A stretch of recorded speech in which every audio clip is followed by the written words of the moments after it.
តិភាពខ្ពស់បំផុត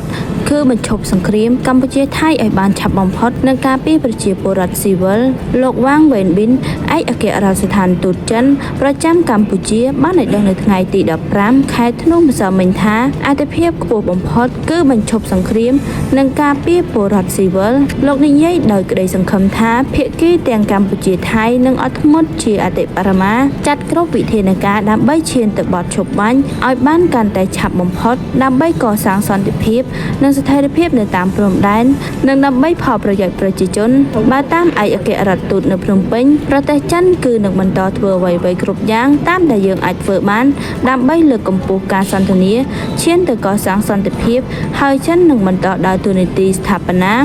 តាមវិធីរបស់ខ្លួនក្នុងការនាំនៅបទឈប់បាញ់រវាងកម្ពុជាថៃដើម្បីកសាងសន្តិភាពការចេញសារអំពាវនាវរបស់លោកវ៉ាងវ៉េនប៊ីនធ្វើឡើងក្រោយអ្នកនាំពាក្យក្រសួងការបរទេសចិនបានចេញសេចក្តីថ្លែងការណ៍ជំរុញឲ្យថៃនិងកម្ពុជាបញ្ឈប់ការបាញ់គ្នាជាបន្ទាន់ដើម្បីជៀសវាងសង្គ្រាមរីករាលដាលកាន់តែធំដោយចិនសន្យាថានឹងចូលរួមសម្របសម្រួលដើម្បីនាំយកសន្តិភាពមកវិញតាមរយៈប្រតិកម្មនេះមហាអំណាចចិនសង្ឃឹមថាកម្ពុជាថៃបញ្ឈប់ការប្រយុទ្ធគ្នានិងបន្ថយភាពតានតឹងឲ្យបានឆាប់បំផុតអ្នកនាំពាក្យក្រសួងការបរទេសចិនលោកងូជាគុណបាននិយាយថាចិននឹងបន្តដោយមើលលើឆន្ទៈរបស់ភាគីទាំងពីរក្នុងការធ្វើការ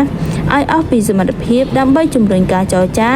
ដើម្បីសន្តិភាពនិងដើរតួនាទីស្ថាបនាតាមរបៀបរបស់យើងដើម្បីនាំនៅបទឈប់បាញ់និងការស្ដារសន្តិភាពរវាងប្រទេសទាំងពីរ